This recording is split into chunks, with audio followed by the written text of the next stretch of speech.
আজি ৰাতিপুৱা দাদা এজনে ফোন কৰিছে, তেওঁৰ ঘৰত সকাম আছে বোলে, ইডলি পিঠা লাগে, সেইবাবে মোক খবৰটো দিলে। পিছে আজি সন্ধিয়ালৈ লাগে, সেইবাবে মোৰ ওচৰত সকলোখিনি ৰেডি হৈ আছিলে বাবে অৰ্ডাৰটো ল'লোঁ। তেওঁক দিলে 40টামান পিঠা লাগিছিলে। পিছে কুকাৰৰ ষ্টেণ্ড আছে কি, ষ্টেণ্ডডাল সৰু হয় বাবে এইদৰে ইডলি ষ্টেণ্ডডালকে ব্যৱহাৰ কৰিলোঁ। ষ্টেণ্ডডালত অলপমান পানী দি এইদৰে সকলোখিনি সাজতে তেল অলপমান লগাই বেটাৰখিনি দি দিছোঁ। মই পিছে সকলোখিনি পিঠাই অৰ্ডাৰ লওঁ, আৰু আপোনালোকৰ যদি কাৰোবাক লাগে বিয়া সকামৰ বাবে মোক জনাব।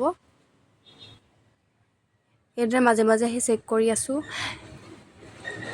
পিছত 10 মিনিটমানৰ পিছত আকৌ এবাৰ চেক কৰিলোঁ, এয়া হ'ল পিঠা ৰেডি।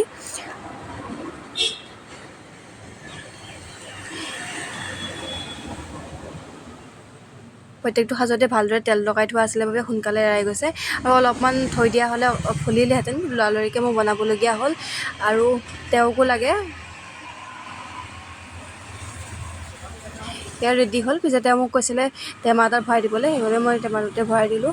আৰু দুটামান পিঠা অলপমান ভাগি গৈছে, সেইবাবে এইকেইটা এক্সট্ৰাকৈ ৰাখি দিলোঁ। আৰু এই বগৰীগুৰি দেখিছে ন, আপোনালোকে কোনে কোনে খাই জনাবচোন। মইতো গ'লে কিনি আনো, আৰু মই পিছে খাই বহুত ভাল পাওঁ।